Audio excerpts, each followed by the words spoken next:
Now, to, I think, broadcast number 13 of this series, The Old Testament is About You. And as I mentioned, we're going to be talking about Lot fleeing from the city of Sodom.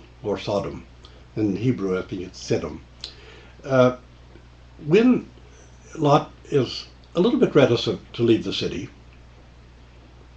and perhaps not that he necessarily has any real moral connection with the citizens of the city, but he's established, he has his house, he feels reasonably safe there because he's become established, and his flocks are in the nearby field, and his daughters had married into the city. You know, there's no reason to believe that everybody in the city is some kind of in some kind of foaming mouth raving wickedness all the time. It happened to have been the festival of rebels, as it was called, and people were behaving rather strangely.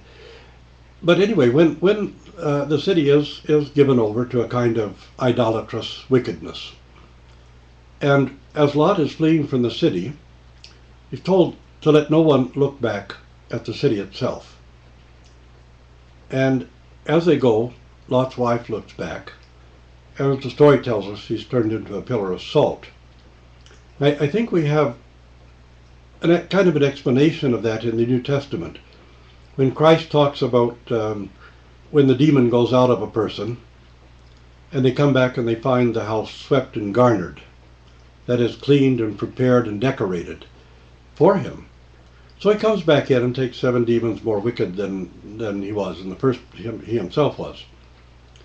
Now, what this is really saying to us is that very often we decide to struggle against a passion or an addiction that we have.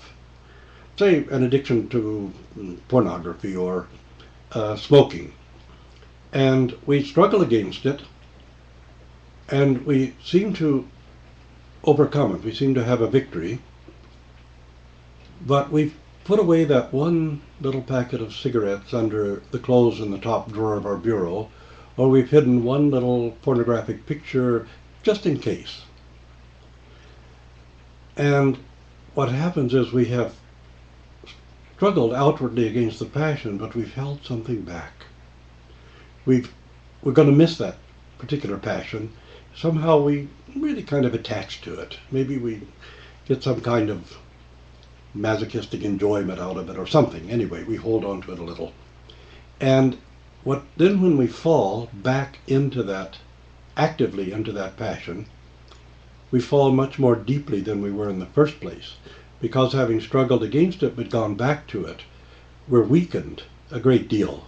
Our resolve has been weakened, our struggle has been weakened, our determination is no longer there. We've given it up and gone back to the passion. So it comes upon us 7 times more strong than it was when we first tried to overcome it. Well, in this case, looking back at the city of Sodom, perhaps with a little bit of longing. This has been our home. I don't really want it to be destroyed. It's something that I'm attached to. But looking back on it is also looking back on the idolatrous wickedness of the place and of the citizens, and not really wanting to turn loose of them and it, not really wanting to hear God's call to get out and put it behind you, but looking back with some kind of longing. And exactly what it means that she was turned into a pillar of salt, I'm not sure. I don't think that God turned her into a pillar of salt of punishment. But as she lingered and held back, she might very well have been, blasted with whatever it was that blew the city up. And that might have been all that was left of her, covered with the salt from the sea or something. But anyway, it was because she looked back, that's with longing or desire, not really wanting to put this wickedness and this idolatry behind her, that there was something about the city that still attracted her, that she found attractive, and that she might have turned and gone back to the city had it been possible.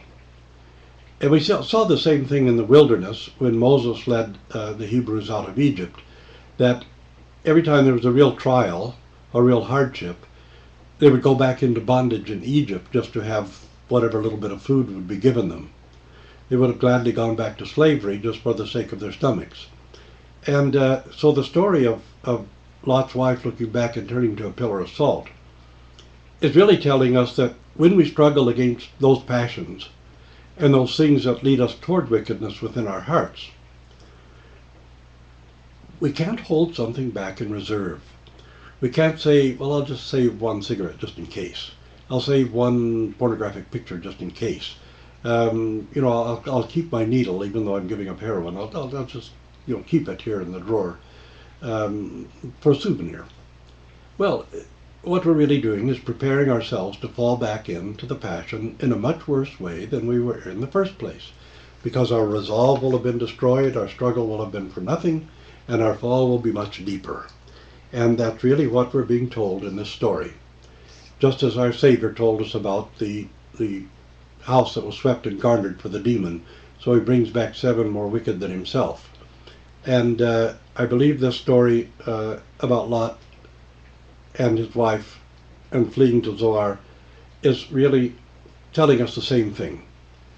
There is a time when you have to cut yourself off completely, absolutely, from whatever it is that's dragging you down spiritually and often physically as well. Very seldom does something affect you spiritually that does not affect you also physically.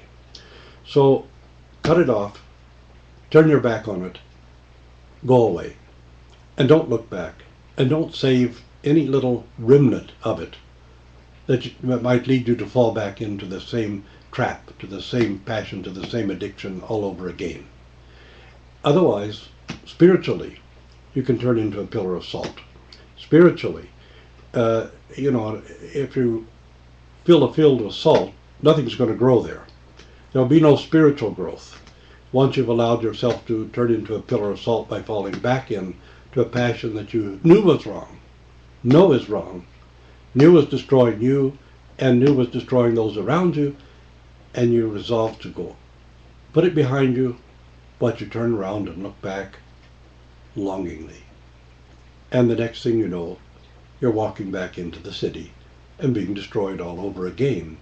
Only this time, the passion is much deeper, much more powerful, and the struggle is infinitely more difficult. That's really the great moral lesson from the story of Lot and his family fleeing to Zoar, and the wife turning and looking back and turning into a pillar of salt. So thank you and God bless you. And again, those who just celebrated Theophany, we wish you a joyous feast of Theophany. This is really the beginning of Christ's preaching of the gospel and revealing of the gospel. To those who are celebrating the nativity of Christ, the eve of the nativity, as we say, peace from God, Christ is born, glorify him. Good night, God bless you, and we'll be talking tomorrow evening again.